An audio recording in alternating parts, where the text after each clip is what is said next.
आपको पता है कॉर्पोरेट लाइफ का सबसे बड़ा झूठ क्या है? We are a family. ये झूठ मैंने तब तक सच माना जब तक मेरे फैमिली ने मेरी पीठ में छुरा नहीं घोंपा। एक 40% का छुरा, और वो भी तब जब मैंने उनके लिए अपना सब कुछ दे दिया था। रातों की नींद, फैमिली फंक्शंस, मेरी हेल्थ, सब कुछ। बदले में क्या मिला? धोखा। लेकिन उन्हें ये नहीं पता था कि जिस आदमी को वो तोड़ रहे थे वो टूटा हुआ शीशा नहीं बल्कि एक टाइम बॉम्ब था, और मैं फटा इतने जोर से कि उसके श्रापनेल ने सबको हिलाकर रख दिया। ये कहानी उस दिन शुरू नहीं हुई जिस दिन मेरे अकाउंट में सैलरी आई। नहीं, ये कहानी उससे बहुत पहले शुरू हुई थी। तकरीबन 2 साल पहले, जब मैंने इनोवेटिक सॉल्यूशंस ज्वाइन किया था। छोटी कंपनी थी पर सपने बड़े थे, और हम सब एक टीम, एक परिवार की तरह उन सपनों को पूरा करने में लगे थे। हमारे सीईओ मिस्टर शर्मा एकदम कैरिज्मेटिक आदमी थे। टाउन हॉल मीटिंग्स में ऐसी स्पीचेस देते थे कि खून खौल उठता था। ऐसा लगता था बस अभी जाकर दुनिया जीत लें। We are not employees, we are partners in this journey, वो हमेशा कहते थे, और हम बेवकूफ़ों की तरह तालियां बजाते थे। मैं उनका फेवरेट था, माई ब्लू वाइट बॉय, वो मुझे सबके सामने कहते थे। मैं उनके लिए रिपोर्ट नहीं, उनके विजन को आगे बढ़ाता था। मैं सिर्फ एक सॉफ्टवेयर डेवलपर नहीं था, मैं एक प्रॉब्लम सॉल्वर था। कोई भी टेक्निकल इशू, कोई भी क्लाइंट का अनोखा डिमांड सीधा मेरे पास आता था। अमन संभाल लेगा, ये एक कॉमन फ्रेज बन गया था ऑफिस में, और मैं संभाल लेता था। चाहे रात के 2 बजे सर्वर क्रैश हो जाए या वीकेंड पर क्लाइंट की नई रिक्वायरमेंट आ जाए। मेरी शादी को 6 महीने हुए थे। रिया, मेरी वाइफ, हमेशा कंप्लेन करती थी, अमन तुम्हारा ऑफिस तुम्हारी बीवी है, मैं तो बस एक लिव इन गर्लफ्रेंड हूँ। मैं हंस देता था, उसको समझाता था, रिया बस ये एक प्रोजेक्ट फाइनल हो जाए, प्रोजेक्ट फीनिक्स, उसके बाद लाइफ सेट है। शर्मा सर ने प्रॉमिस किया है, टीम लीड की पोजीशन, एक सॉलिड इंक्रीमेंट, सब मिलेगा। प्रोजेक्ट फीनिक्स, ये नाम मैंने ही दिया था। कंपनी की सारी उम्मीदें इस प्रोजेक्ट पर टिकी थी। एक अमेरिकन क्लाइंट, उनका पूरा डिजिटल इंफ्रास्ट्रक्चर हम बना रहे थे। डील इतनी बड़ी थी कि अगर ये सक्सेसफुल हो जाती तो इनोवेटिक सॉल्यूशंस छोटी कंपनी से सीधा मिड लेवल लीग में आ जाती, और इस प्रोजेक्ट का टेक्निकल लीड मैंने इस प्रोजेक्ट में अपना खून पसीना एक कर दिया था। घर जाना भूल गया था। दिन में कोडिंग, रात में डीबगिंग। कई बार तो ऑफिस के बीन बैग पर ही सो जाता था। रिया वीडियो कॉल करती, मैं स्क्रीन से नज़र हटाए बिना हाँ ठीक हूँ कहकर काट देता। मुझे याद है हमारी फर्स्ट एनिवर्सरी थी। मैंने रिया से प्रॉमिस किया था कि हम कहीं बाहर जाएंगे, डिनर, मूवी, एक प्रॉपर सेलिब्रेशन। उसी दिन क्लाइंट के एंड से एक मेजर बग रिपोर्ट हुआ, पूरा सिस्टम डाउन हो सकता था। शर्मा सर का कॉल आया, उनकी आवाज़ में टेंशन थी। Aman, you are my only hope, please save us. मैंने एक लंबी सांस ली, रिया के चेहरे को देखा जो तैयार होकर मेरा इंतजार कर रही थी, और उसकी आंखों में देखे बिना कहा, मैं आ रहा हूं सर। उस रात मैं घर नहीं गया। रिया का गुस्सा, उसकी नाराज़गी, सब कुछ मैंने कंपनी के लिए, अपने फ्यूचर के लिए साइड में रख दिया। अगले 42 घंटे में ऑफिस में ही रहा। हमने वो बग फिक्स किया। क्लाइंट ने अप्रिसिएशन मेल भेजा। शर्मा सर ने मुझे गले लगा लिया। Aman, I owe you big time, तुमने कंपनी की इज्जत बचा ली, just wait for the project completion. मैं उस बिग टाइम का इंतजार करने लगा।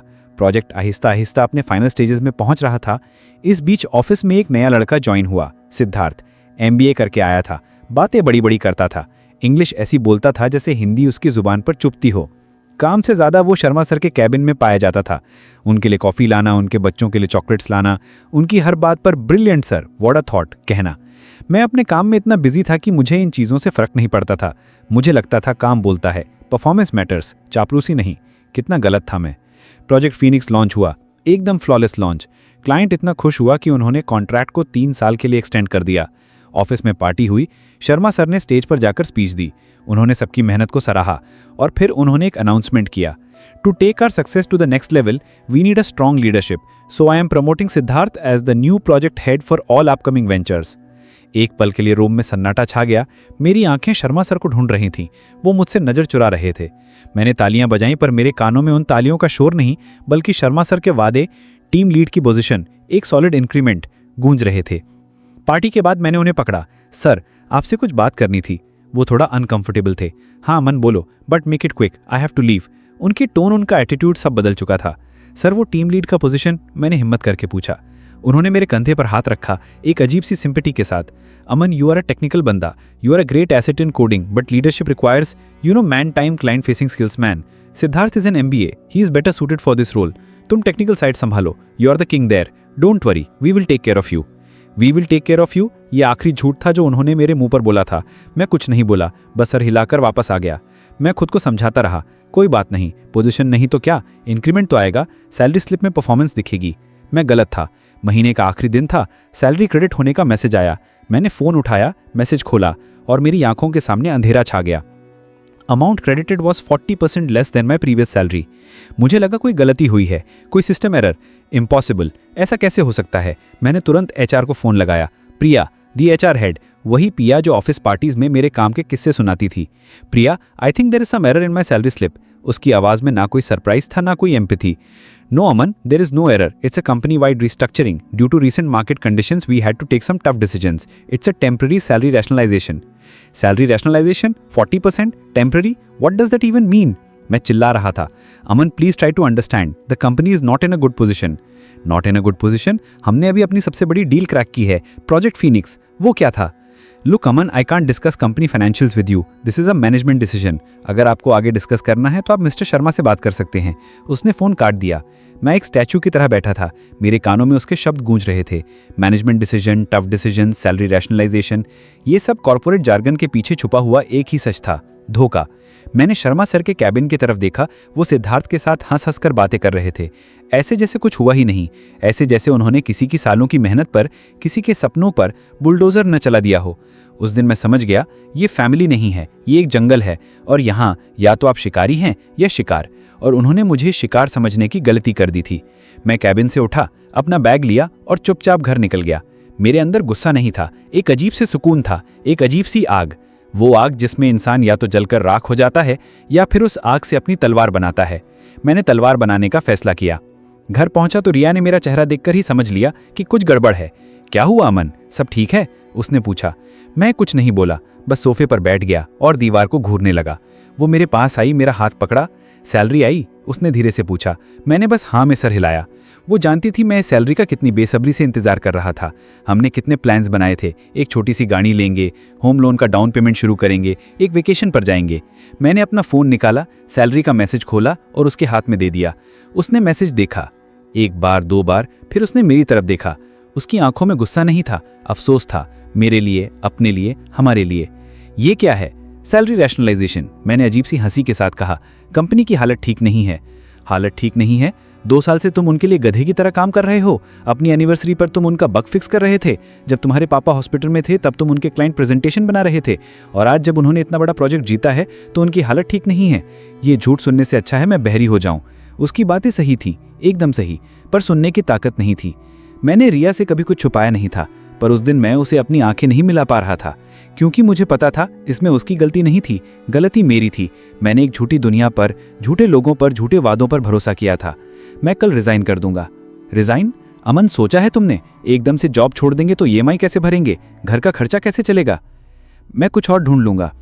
कुछ और ढूंढना इतना आसान नहीं है अमन। मार्केट बहुत खराब है, और ये लोग तुम्हें एक्सपीरियंस लेटर आराम से नहीं देंगे, तुम्हें परेशान करेंगे। वो प्रैक्टिकल बातें कर रही थी, लेकिन मेरा दिमाग अब प्रैक्टिकल नहीं सोच रहा था। वो बस एक ही चीज़ सोच रहा था, बदला। मैं रिजाइन नहीं करूंगा, मैंने अचानक से कहा। रिया ने मुझे अजीब नज़रों से देखा। तो फिर तुम ये 40% कट एक्सेप्ट कर लोगे, इस बेइज्जती के साथ वहां काम करोगे? काम करूंगा, मैंने उसकी आंखों में देखते हुए कहा, लेकिन सिर्फ काम नहीं करूंगा। मेरे चेहरे पर शायद कोई ऐसी चीज़ थी जिसे देखकर वो चुप हो गई। उसने आगे कुछ नहीं पूछा। उस रात मुझे नींद नहीं आई। मैं बस छत को देखता रहा। मेरे दिमाग में सब कुछ चल रहा था। शर्मा सर का चेहरा, सिद्धार्थ की वो स्मग स्माइल, प्रिया की वो कोल्ड वॉइस। उन्होंने मुझे सिर्फ फाइनेंशियली तोड़ा नहीं था, उन्होंने मेरी सेल्फ रिस्पेक्ट को तोड़ा था। उन्होंने मुझे ये फील कराया था कि मेरी कोई कीमत नहीं है। मैं एक टिश्यू पेपर की तरह था, यूज़ किया और फेंक दिया। मगर वो एक चीज़ भूल गए थे, मैं ही वो इंसान था जिसने उनका पूरा टेक्निकल इंफ्रास्ट्रक्चर बनाया था। मैं उनके सिस्टम की हर नस से वाकिफ था। मैं जानता था कौन सा डेटा कहाँ है। मैं जानता था उनके सर्वर्स के बैकडोर्स कहाँ हैं। मैं जानता था उनके कोड में वो लूप होल्स कहाँ हैं जिन्हें सिर्फ मैं ही जानता हूँ। यू आर अ टेक्निकल बंदा। शर्मा सर की ये शब्द मेरे कानों में गूंज रहे थे। हाँ, मैं एक टेक्निकल बंदा था, और अब मैं उन्हें दिखाने वाला था कि एक टेक्निकल बंदा जब अपनी पर आ जाए तो क्या कर सकता है। मेरा प्लान सिंपल था, मैं उनकी कंपनी को बर्बाद कर दूंगा, लेकिन ऐसे नहीं कि उन्हें पता चले कि ये मैंने किया है। नहीं, ये बहुत आसान होता। मैं उन्हें आपस में लड़वाऊंगा, मैं उनके अंदर शक का बीज बोऊंगा, मैं उन्हें एक दूसरे का दुश्मन बना दूंगा। वो खुद अपने हाथों से अपनी बनाई हुई दुनिया को आग लगा देंगे, और मैं दूर बैठकर तमाशा देखूंगा। आपको पता है कॉर्पोरेट लाइफ का सबसे बड़ा झूठ क्या है? We are a family. ये झूठ मैंने तब तक सच माना जब तक मेरे फैमिली ने मेरी पीठ में छुरा नहीं घोंपा, एक 40% का छुरा। और वो भी तब जब मैंने उनके लिए अपना सब कुछ दे दिया था। रातों की नींद, फैमिली फंक्शंस, मेरी हेल्थ, सब कुछ। बदले में क्या मिला? धोखा। लेकिन उन्हें यह नहीं पता था कि जिस आदमी को वो तोड़ रहे थे वो टूटा हुआ शीशा नहीं बल्कि एक टाइम बॉम्ब था। और मैं फटा इतने जोर से कि उसके श्रापनल ने सबको हिलाकर रख दिया। यह कहानी उस दिन शुरू नहीं हुई जिस दिन मेरे अकाउंट में सैलरी आई। नहीं, यह कहानी उससे बहुत पहले शुरू हुई थी, तकरीबन 2 साल पहले, जब मैंने इनोवेटिव सॉल्यूशंस ज्वाइन किया था। छोटी कंपनी थी पर सपने बड़े थे और हम सब एक टीम, एक परिवार की तरह उन सपनों को पूरा करने में लगे थे। हमारे सीईओ मिस्टर शर्मा एकदम करिज्मेटिक आदमी थे। टाउन हॉल मीटिंग्स में ऐसी स्पीचेस देते थे कि खून खौल उठता था। ऐसा लगता था बस अभी जाकर दुनिया जीत लें। We are not employees, we are partners in this journey, वो हमेशा कहते थे और हम बेवकूफ़ों की तरह तालियां बजाते थे। मैं उनका फेवरेट था, माय ब्लू आइड बॉय, वो मुझे सबके सामने कहते थे। मैं उनके लिए रिपोर्ट नहीं, उनके विजन को आगे बढ़ाता था। मैं सिर्फ एक सॉफ्टवेयर डेवलपर नहीं था, मैं एक प्रॉब्लम सॉल्वर था। कोई भी टेक्निकल इशू, कोई भी क्लाइंट का अनोखा डिमांड सीधा मेरे पास आता था, राहुल संभाल लेगा। ये एक कॉमन फ्रेज बन गया था ऑफिस में और मैं संभाल लेता था, चाहे रात के 2 बजे सर्वर क्रैश हो जाए या वीकेंड पर क्लाइंट की नहीं रिक्वायरमेंट आ जाए। मेरी शादी को 6 महीने हुए थे। प्रियंका, मेरी वाइफ, हमेशा कंप्लेंट करती थी, राहुल तुम्हारा ऑफिस तुम्हारी बीवी है, मैं तो बस एक लिव इन गर्लफ्रेंड हूँ। मैं हंस देता था, उसको समझाता था, प्रियंका बस ये एक प्रोजेक्ट फाइनल हो जाए, प्रोजेक्ट एपेक्स, उसके बाद लाइफ सेट है। शर्मा सर ने प्रॉमिस किया है, टीम लीड की पोजीशन, एक सॉलिड इंक्रीमेंट, सब मिलेगा। प्रोजेक्ट एपेक्स, ये नाम भी मैंने ही दिया था। कंपनी की सारी उम्मीदें इस प्रोजेक्ट पर टिकी थी। एक अमेरिकन क्लाइंट, उनका पूरा डिजिटल इंफ्रास्ट्रक्चर हम बना रहे थे। डील इतनी बड़ी थी कि अगर ये सक्सेसफुल हो जाती तो इनोवेटिव सॉल्यूशंस छोटी कंपनी से सीधा मिड लेवल लीग में आ जाती। और इस प्रोजेक्ट का टेक्निकल लीड मैंने इस प्रोजेक्ट में अपना खून पसीना एक कर दिया था। घर जाना भूल गया था। दिन में कोडिंग, रात में डीबगिंग। कई बार तो ऑफिस के बीन बैग पर ही सो जाता था। प्रियंका वीडियो कॉल करती, मैं स्क्रीन से नजर हटाए बिना हाँ ठीक हूं कहकर काट देता। मुझे याद है हमारी फर्स्ट एनिवर्सरी थी। मैंने प्रियंका से प्रॉमिस किया था कि हम कहीं बाहर जाएंगे, डिनर, मूवी, एक प्रॉपर सेलिब्रेशन। उसी दिन क्लाइंट के एंड से एक मेजर बग रिपोर्ट हुआ, पूरा सिस्टम डाउन हो सकता था। शर्मा सर का कॉल आया, उनकी आवाज में टेंशन थी। Rahul, you are my only hope, please save us. मैंने एक लंबी सांस ली, प्रियंका के चेहरे को देखा जो तैयार होकर मेरा इंतजार कर रही थी, और उसकी आंखों में देखे बिना कहा, मैं आ रहा हूं सर। उस रात मैं घर नहीं गया। प्रियंका का गुस्सा, उसकी नाराजगी, सब कुछ मैंने कंपनी के लिए, अपने फ्यूचर के लिए साइड में रख दिया। अगले 48 घंटे में ऑफिस में ही रहा। हमने वो बग फिक्स किया, क्लाइंट ने अप्रिसिएशन मेल भेजा। शर्मा सर ने मुझे गले लगा लिया, Rahul I owe you big time, तुमने कंपनी की इज्जत बचा ली, just wait for the project completion. मैं उस बिग टाइम का इंतजार करने लगा। प्रोजेक्ट आहिस्ता आहिस्ता अपने फाइनल स्टेजेस में पहुंच रहा था। इस बीच ऑफिस में एक नया लड़का ज्वाइन हुआ, सिद्धार्थ। MBA करके आया था, बातें बड़ी बड़ी करता था, इंग्लिश ऐसी बोलता था जैसे हिंदी उसकी जुबान पर चुपती हो। काम से ज्यादा वो शर्मा सर के कैबिन में पाया जाता था।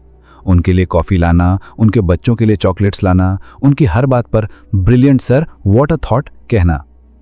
मैं अपने काम में इतना बिजी था कि मुझे इन चीजों से फर्क नहीं पड़ता था।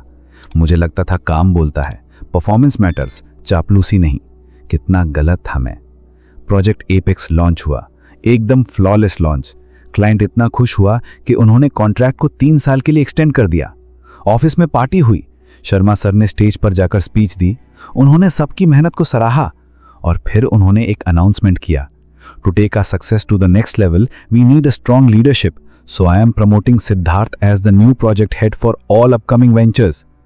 एक पल के लिए रूम में सन्नाटा छा गया। मेरी आंखें शर्मा सर को ढूंढ रही थी, वो मुझसे नजर चुरा रहे थे।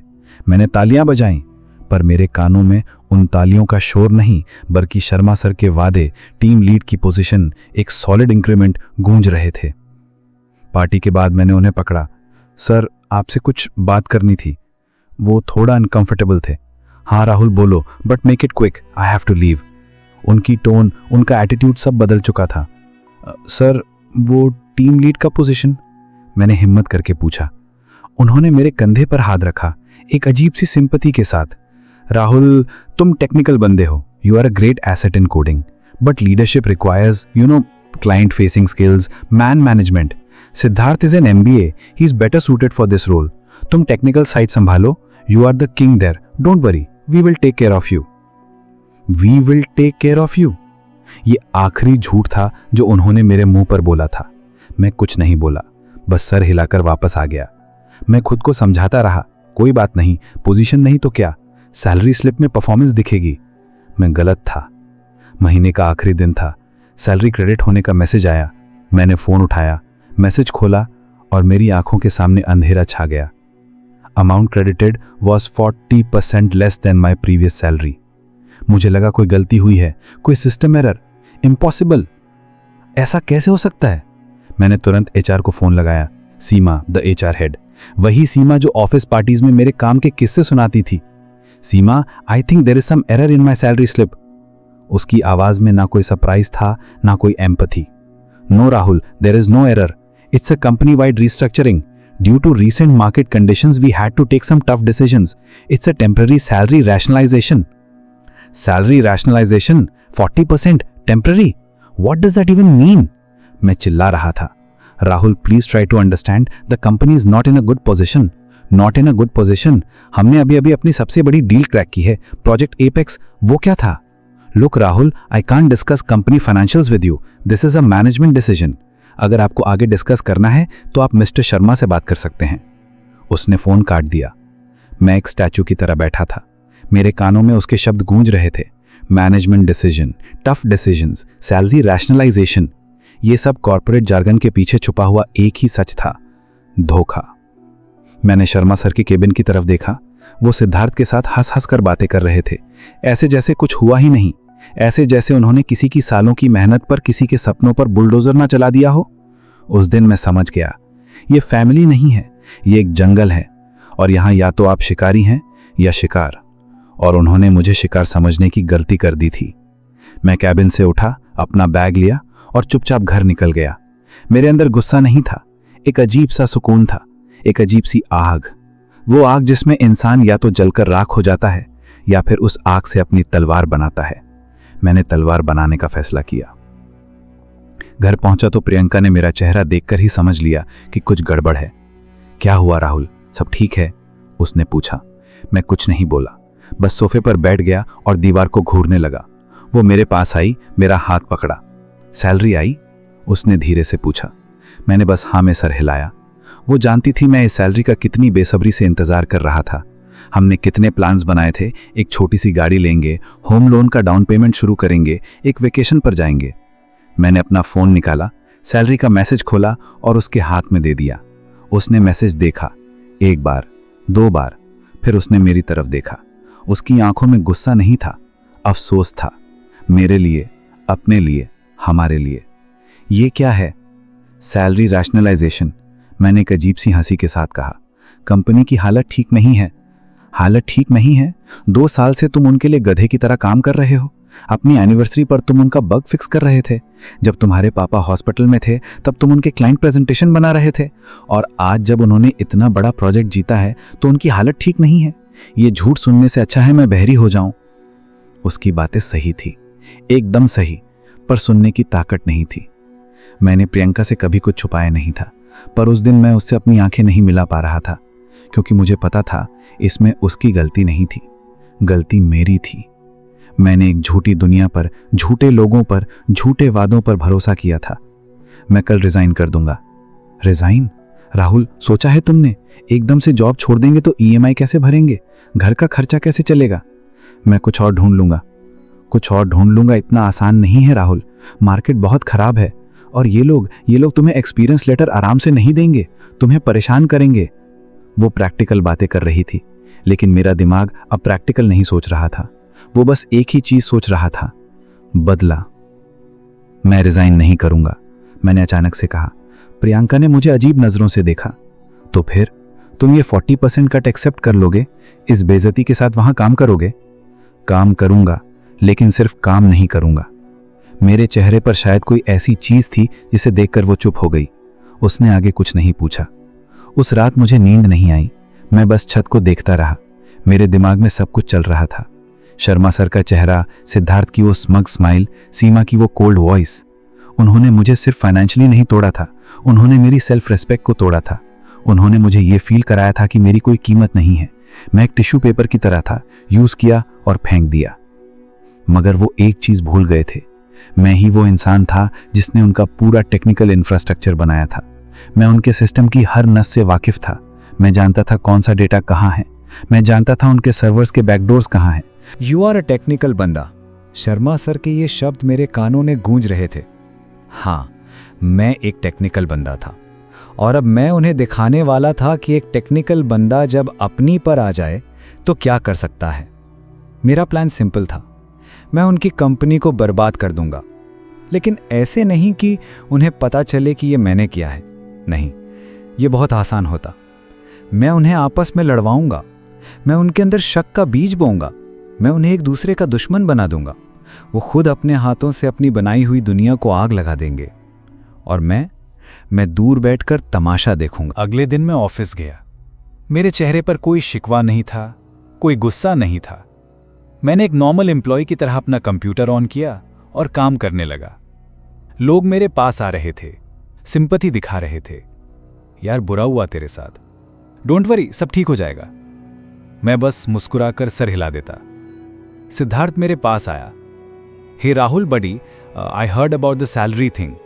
It's really unfortunate, but listen, don't lose heart. You are a valuable asset to us. Keep up the good work. उसने मेरे कंधे पर थपथपाया। मुझे उस स्पर्श से घिन आ रही थी, पर मैंने अपने चेहरे पर एक फेक मुस्कान रखी। Thanks Siddharth, and congratulations on your promotion. You deserve it. उसने गर्व से मुस्कुराकर कहा, थैंक्स मैन। वो चला गया। मैं अपनी स्क्रीन को देखता रहा। You deserve it. हाँ, तू डिजर्व करता है। तू वो सब डिजर्व करता है जो अब तेरे साथ होने वाला है। मैंने अपना काम शुरू किया, लेकिन अब मेरा काम सिर्फ कंपनी का काम नहीं था।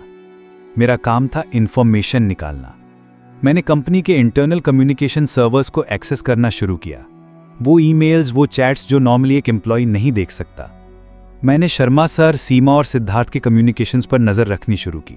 मैं उनके हर मेल को पढ़ता, मैं उनके हर प्लान को समझने की कोशिश करता।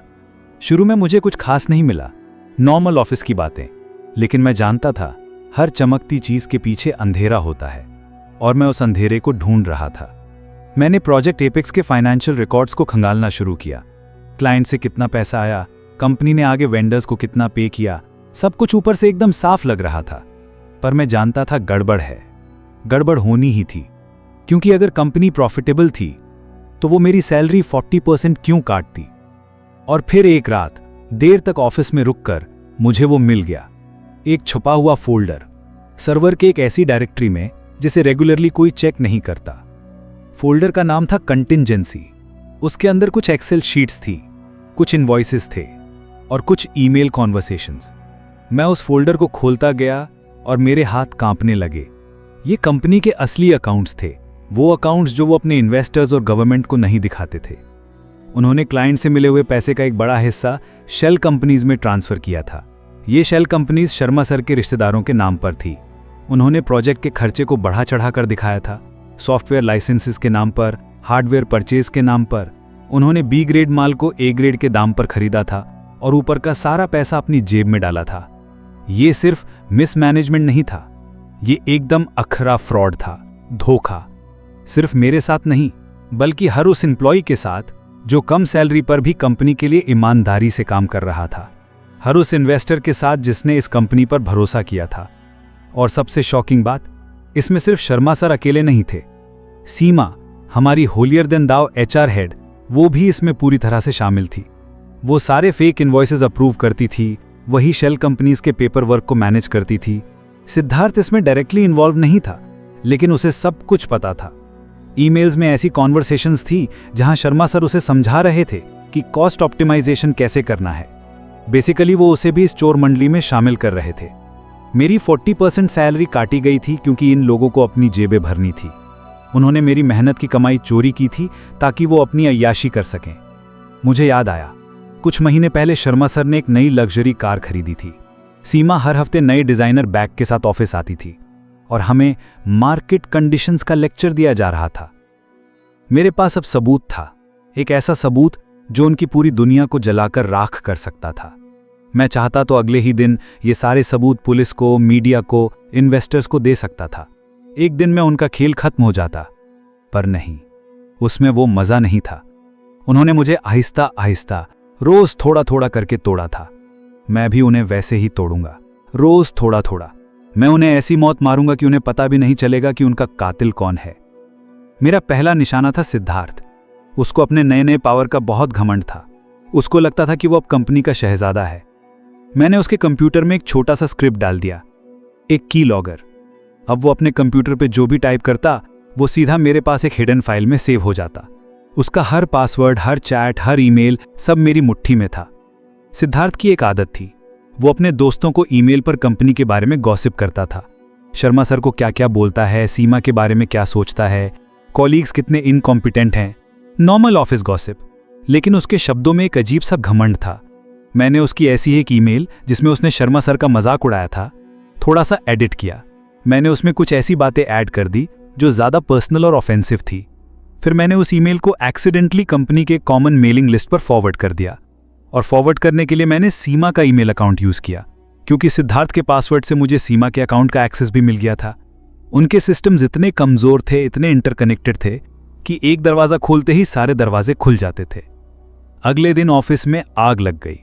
हर कोई उस ईमेल के बारे में बात कर रहा था। सिद्धार्थ का चेहरा सफ़ेद पड़ा हुआ था। वो सबको सफाई दे रहा था, मैंने ये नहीं भेजा, ये फेक है, मेरी आईडी हैक हुई है। लेकिन कोई उसकी बात नहीं सुन रहा था। शर्मा सर ने उसे अपने कैबिन में बुलाया। मैं कैबिन के बाहर से उनकी चिल्लाने की आवाज़ सुन सकता था। शर्मा सर का गुस्सा इसलिए नहीं था कि सिद्धार्थ ने उनका मजाक उड़ाया था। उनका गुस्सा इसलिए था कि ये मेल सीमा की आईडी से कैसे फॉरवर्ड हुआ। उन्हें लगा कि सीमा सिद्धार्थ को निकलवाना चाहती है या उसे अंडरमाइन कर रही है। उनके बीच शक का पहला बीज मैंने बो दिया था। सीमा बेचारी सफाई दे रही थी कि उसने नहीं किया, लेकिन टेक्निकली ईमेल तो उसकी आईडी से ही गया था। शर्मा सर का ट्रस्ट उस पर से हिल गया था। और सिद्धार्थ, उसको लग रहा था कि सीमा ने उसे डेलिबरेटली फंसाया है। एक ही तीर से मैंने दो शिकार कर लिए थे। सिद्धार्थ और सीमा के बीच एक दीवार खड़ी हो गई थी और शर्मा सर के मन में सीमा के लिए शक पैदा हो गया था। यह तो बस शुरुआत थी, छोटा सा ट्रेलर था, पिक्चर अभी बाकी थी। मैंने अगला बार किया उनके सबसे बड़े क्लाइंट पर, प्रोजेक्ट एपेक्स वाला क्लाइंट। मैं जानता था कि वो अपने डेटा सिक्योरिटी को लेकर कितने पर्टिकुलर हैं। मैंने रात को उनके सर्वर पर चल रहे हमारे सॉफ्टवेयर में एक छोटा सा बग डाल दिया। बग बहुत सटल था, ऐसा नहीं कि सिस्टम क्रैश हो जाए। बस वो रिपोर्ट्स जो जनरेट करता था उसमें नंबर्स गलत आने लगे। 10 की जगह 10.01, 500 की जगह 500.2। इतना छोटा सा फर्क कि आम आंख से पकड़ में ना आए। लेकिन उनका सिस्टम जो आगे उन नंबर्स पर कैलकुलेशन करता था वो पूरी तरह से गड़बड़ा गया। उनके फाइनेंशियल प्रोजेक्शंस गलत होने लगे, उनके इन्वेंट्री काउंट्स में मिसमैच आने लगा। क्लाइंट के एंड पर पैनिक हो गया। उन्होंने सोचा उनके सिस्टम में कोई वायरस है। उन्होंने हमें कांटेक्ट किया। शर्मा सर ने सिद्धार्थ को इसका चार्ज दिया, फिक्स इट इमीडिएटली। सिद्धार्थ और उसकी टीम अगले 2 हफ्ते तक उस वायरस को ढूंढते रहे। वो कोड को बार बार चेक करते, पर उन्हें कुछ नहीं मिलता, क्योंकि वो बग इतना छोटा था, इतना क्लेवरली छुपाया गया था कि उसे सिर्फ वही इंसान ढूंढ सकता था जिसने उसे बनाया था। मैं रोज उनकी फ्रस्ट्रेशन देखता, उनकी बेचारगी देखता। सिद्धार्थ, जो हमेशा एसी कैबिन में बैठकर ऑर्डर देता था, अब रात रात भर सर्वर रूम में बैठा रहता था। उसके चेहरे पर फ्रस्ट्रेशन साफ दिखती थी। क्लाइंट का प्रेशर बढ़ता जा रहा था। वो हम पर पेनल्टी लगाने की धमकी दे रहे थे। कंपनी की रेप्यूटेशन दांव पर लगी हुई थी। शर्मा सर का स्ट्रेस लेवल हर दिन बढ़ रहा था। वो अब सिद्धार्थ पर चिल्लाते थे, उसकी MBA डिग्री का मजाक उड़ाते थे। Is this what they teach you in your fancy college? How to waste time? Siddharth आगे से कुछ नहीं बोल पाता था। उसकी सारी हेकड़ी निकल चुकी थी। 2 हफ्ते के बाद जब मुझे लगा कि अब पानी सर से ऊपर जा चुका है, मैंने बग को फिक्स कर दिया। मैंने ऐसे दिखाया जैसे मुझे अचानक से वो गलती मिल गई हो। मैंने एक मेल डाला, found the anomaly, it was a very minor character corruption in one of the data libraries, fixed it now. सबने राहत की सांस ली। सिद्धार्थ ने भी मुझे थैंक्स बोला, लेकिन उसकी आंखों में अब मेरे लिए रिस्पेक्ट नहीं, एक अजीब सा डर था। उसको समझ नहीं आ रहा था कि जो चीज़ उसकी पूरी टीम 2 हफ्ते में नहीं ढूंढ पाई, वो मुझे अकेले कैसे मिल गई। मैंने उसके मन में एक और शक डाल दिया था, शक अपनी काबिलियत पर। शर्मा सर ने मुझे बुलाया। उनके चेहरे पर रिलीफ था। Good job Rahul, I knew you are my best man when it comes to technical things.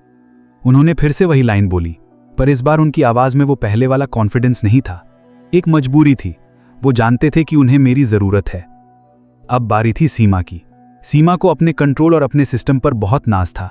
उसने ही कंपनी की सारी पॉलिसीज बनाई थी, employee leave policy, reimbursement policy, सब कुछ। उसका सिस्टम एकदम फूल प्रूफ था, ऐसा उसे लगता था। मैंने उसके सिस्टम में एक छोटी सी कमी ढूंढ निकाली, लीव मैनेजमेंट सिस्टम में। मैं एक ऐसा कोड लिख सकता था जिससे मैं किसी भी एम्प्लॉय की लीव हिस्ट्री को मैनिपुलेट कर सकता था। मैंने कंपनी के 10-15 सीनियर लोगों के लीव बैलेंस को बढ़ा दिया, उनके अकाउंट्स में 5 से 10 एक्स्ट्रा पेड लीव्स डाल दी, और ये मैंने इतनी सफाई से किया कि इसका कोई ट्रेस नहीं बचा। फिर मैंने एक अनोनिमस ईमेल कंपनी के सबसे सीनियर डायरेक्टर को भेजा। ईमेल में बस इतना लिखा था, सीमा मैडम की मेहरबानी से कुछ खास लोगों को एक्स्ट्रा लीव्स मिल रही हैं, चेक द सिस्टम। बस इतना ही काफ़ी था। कंपनी में ऑडिट बैठ गया। जब उन्होंने सिस्टम चेक किया तो उन्हें वो एक्स्ट्रा लीव्स दिखी। अब ये प्रूव करना इम्पॉसिबल था कि ये लीव सीमा ने डाली हैं या किसी और ने, लेकिन एचआर हेड वो थी, रिस्पॉन्सिबिलिटी उसकी थी। ऊपर से सिद्धार्थ वाले ईमेल कांड के बाद शर्मा सर ऑलरेडी उस पर शक करते थे। उन्हें लगा कि सीमा अपने फेवरेट लोगों को फायदा पहुंचा रही है। सीमा रोती रही, कसमें खाती रही कि उसने कुछ नहीं किया, लेकिन अब कोई उसकी बात सुनने को तैयार नहीं था। उसकी पोजीशन, उसकी अथॉरिटी, सब कुछ उसके हाथों से फिसल रहा था। उसे सारे इंपॉर्टेंट प्रोजेक्ट से हटा दिया गया था, उसे बस रूटीन के काम करने को दे दिए गए थे। वो पावरफुल एचआर हेड अब बस एक क्लर्क बनकर रह गई थी। वो ऑफिस आती, चुपचाप अपना काम करती और चली जाती। उसकी आंखों में अब वो पावर नहीं, बस एक खालीपन था। 3 निशाने, तीनों ठीक जगह पर लगे थे। सिद्धार्थ अपनी कॉन्फिडेंस खो चुका था, सीमा अपनी पावर खो चुकी थी, और शर्मा सर अपना मेंटल पीस खो चुके थे। उनकी ड्रीम टीम अब एक दूसरे पर शक कर रही थी। उनकी फैमिली अब बिखर चुकी थी। और इस सब के बीच मैं, राहुल, द सिंपल टेक्निकल गाय, चुपचाप अपना काम कर रहा था। उन्हें अब भी अंदाजा नहीं था कि ये तूफान किसने खड़ा किया है। वो आपस में ही लड़ रहे थे। सिद्धार्थ को लगता था सीमा उसके खिलाफ है, सीमा को लगता था सिद्धार्थ उसे रिप्लेस करना चाहता है, और शर्मा सर को लगता था कि ये दोनों मिलकर उसके खिलाफ साजिश कर रहे हैं। वो ये कभी सोच ही नहीं सकते थे कि ये सब वो बेचारा राहुल कर रहा है, जिसकी उन्होंने 40% सैलरी काट दी थी। लेकिन मेरा काम अभी पूरा नहीं हुआ था। ये तो सिर्फ आग लगाई थी, अब मुझे इस आग में घी डालना था। असली खेल तो अब शुरू होना था। वो फ्रॉड वाली एक्सेल शीट्स, वो शेल कंपनीज के डॉक्यूमेंट्स, वो अब भी मेरे पास एकदम सेफ थे। मैं सही वक्त का इंतजार कर रहा था, एक ऐसा वक्त जब मैं उन्हें ऐसी चोट दूं कि वो फिर कभी उठ ना सकें। और वो वक्त जल्द ही आने वाला था। कंपनी ने अपनी अगली इन्वेस्टर मीटिंग अनाउंस की। ये बहुत बड़ी मीटिंग थी। वो नए इन्वेस्टर्स से फंडिंग उठाने की कोशिश कर रहे थे। कंपनी की पूरी फ्यूचर इस मीटिंग पर डिपेंड करती थी। शर्मा सर, सिद्धार्थ, सब इसकी तैयारी में लग गए। वो नए नए प्रेजेंटेशंस बना रहे थे, झूठे नंबर्स और झूठे प्रोजेक्शन से सजी हुई। वो इन्वेस्टर्स को दिखाना चाहते थे कि कंपनी कितनी तेज़ी से ग्रो कर रही है। वो उन्हें प्रोजेक्ट एपेक्स की सक्सेस स्टोरी सुनाने वाले थे। वो उन्हें बताने वाले थे कि उनका मैनेजमेंट कितना एफिशिएंट है। मैं उनकी तैयारी देखता था और मन ही मन हंसता था। तुम लोग अपनी झूठी दुनिया सजा लो, इस दुनिया को आग लगाने का सामान मेरे पास है। मीटिंग से एक दिन पहले रात को मैं ऑफिस में रुका। सब जा चुके थे। पूरे ऑफिस में सिर्फ मैं अकेला था। एक अजीब सी खामोशी थी, वही खामोशी जो तूफान से पहले आती है। मैंने अपना कंप्यूटर ऑन किया। मैंने वो कॉन्टिंजेंसी फोल्डर खोला। सारे सबूत मेरे सामने थे। मैंने एक पेन ड्राइव ली और सारा डेटा उसमें कॉपी कर लिया। फिर मैंने एक ईमेल ड्राफ्ट किया। इस बार ये ईमेल अनोनिमस नहीं था। ये ईमेल मैं अपने ऑफिशियल आईडी से भेजने वाला था। ईमेल के रेसिपिएंट्स थे कंपनी के सारे इन्वेस्टर्स, सारे बोर्ड मेंबर्स और कंपनी के सारे एम्प्लॉयज़। ईमेल का सब्जेक्ट था the real story of innovative solutions. Email की बॉडी में मैंने कुछ नहीं लिखा, बस वो पेन ड्राइव का सारा डेटा एज एन अटैचमेंट डाल दिया। हर एक फेक इनवॉइस, हर एक शेल कंपनी का डिटेल, शर्मा सर और सीमा के बीच की हर वो ईमेल कॉन्वर्सेशन जिसमें वो फ्रॉड प्लान कर रहे थे, सब कुछ। मैंने अटैचमेंट को पासवर्ड प्रोटेक्ट किया और पासवर्ड ईमेल की बॉडी में लिख दिया, सैलरी रैशनलाइजेशन। मैंने सेंड बटन पर कर्सर रखा। मेरे हाथ कांप रहे थे। एक पल के लिए मेरे मन में आया, राहुल ये क्या कर रहा है? इससे सब कुछ खत्म हो जाएगा। सिर्फ उनका नहीं, तेरा भी। इसके बाद तुझे कहीं और जॉब नहीं मिलेगी, तेरा करियर बर्बाद हो जाएगा। फिर मुझे प्रियंका का चेहरा याद आया, उसकी आंखों में वो अफसोस। मुझे अपनी एनिवर्सरी की वो रात याद आई, मुझे शर्मा सर के वो झूठे वादे याद आए, और मुझे मेरे बैंक अकाउंट में आया वो मैसेज याद आया, your account has been credited with the sum that is 40% less. मेरा हाथ स्थिर हो गया। मैंने एक गहरी सांस ली और सेंड बटन पर क्लिक कर दिया। ईमेल चला गया। मैंने अपना कंप्यूटर शट डाउन किया, अपना सामान बैग में डाला और ऑफिस से बाहर निकल गया। मैंने पीछे मुड़कर नहीं देखा। मैं जानता था कल जब मैं नहीं पर सूरज निकलेगा तो यहाँ सिर्फ राख बची होगी, इनोवेटिव सॉल्यूशंस की राख। अगले दिन मैंने अपना फ़ोन स्विच ऑफ कर रखा। मैं घर पर ही था प्रियंका के साथ। वो थोड़ी परेशान थी। राहुल, तुम अजीब बिहेव कर रहे हो, सब ठीक है ना? मैंने बस मुस्कुरा दिया, आज सब ठीक हो जाएगा। दोपहर तक खबरें आनी शुरू हो गईं। मेरे एक पुराने कोलीग का फ़ोन प्रियंका के नंबर पर आया। उसकी आवाज़ में पैनिक था। प्रियंका, राहुल कहाँ है? उसका फ़ोन क्यों बंद है? ऑफिस में पुलिस आई हुई है। शर्मा सर और सीमा मैडम को अरेस्ट कर लिया गया है। इन्वेस्टर्स ने फ्रॉड का केस फाइल किया है। सब लोग राहुल के बारे में पूछ रहे हैं। उसने एक ईमेल भेजा है। प्रियंका ने फ़ोन स्पीकर पर डाल दिया। मैं उसकी हर बात सुन रहा था। मेरे चेहरे पर कोई एक्सप्रेशन नहीं था। सिद्धार्थ को भी इंटरोगेशन के लिए ले गए हैं। कंपनी के अकाउंट्स फ्रीज हो गए हैं। लगता है कंपनी बंद हो जाएगी, सबकी नौकरी चली जाएगी। राहुल ने ये क्या कर दिया? उसने रोते हुए कहा। प्रियंका ने मेरी तरफ देखा। उसकी आंखों में आप सवाल थे। मैंने उसके हाथ से फ़ोन लिया और काट दिया। ये तुमने किया है? उसने धीरे से पूछा। उन्होंने शुरू किया था, मैंने जवाब दिया। पर इसमें बाकी लोगों की क्या गलती थी? उनकी नौकरियां चली गई राहुल, उनके भी परिवार हैं। जब मेरी 40% सैलरी कटी थी तब किसी ने मेरे परिवार के बारे में सोचा था? जब मैं रात रात भर उनके लिए काम कर रहा था तब किसी ने सोचा था? नहीं प्रियंका, ये जंगल है और जंगल में जब एक घायल शेर बदला लेता है तो वो ये नहीं देखता कि आसपास के छोटे जानवरों का क्या होगा, वो सिर्फ अपने शिकारी को फाड़ता है। मेरी आवाज़ में शायद इतना जहर था, इतनी ठंडक थी कि प्रियंका ने आगे कुछ नहीं कहा।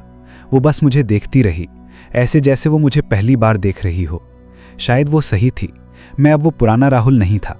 वो सीधा साधा मेहनती ईमानदार राहुल मर चुका था। उसको उन्हीं लोगों ने मारा था जिन्हें वो अपना परिवार समझता था। उसकी चिता पर से एक नया राहुल पैदा हुआ था, एक ऐसा इंसान जो जानता था कि इस दुनिया में जीने के लिए कभी कभी हद से गुजरना पड़ता है। कुछ दिन बाद मैंने अपना रेजिग्नेशन लेटर कुरियर से भेज दिया। मुझे पता था मुझे कोई एक्सपीरियंस लेटर या रिलीविंग लेटर नहीं मिलेगा। मुझे उसकी ज़रूरत भी नहीं थी। इनोवेटिव सॉल्यूशंस अब इतिहास बन चुकी थी। मीडिया में उसके फ्रॉड के किस्से आम हो चुके थे।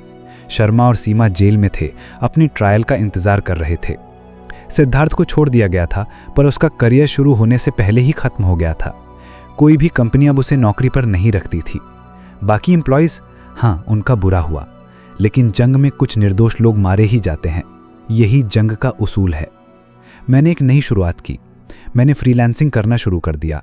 मैं अब किसी कंपनी के लिए, किसी बॉस के लिए काम नहीं करता था। मैं अपने लिए काम करता था, अपनी शर्तों पर। मैं आहिस्ता आहिस्ता अपनी ज़िंदगी फिर से बना रहा था। प्रियंका ने भी वक्त के साथ सब कुछ एक्सेप्ट कर लिया था।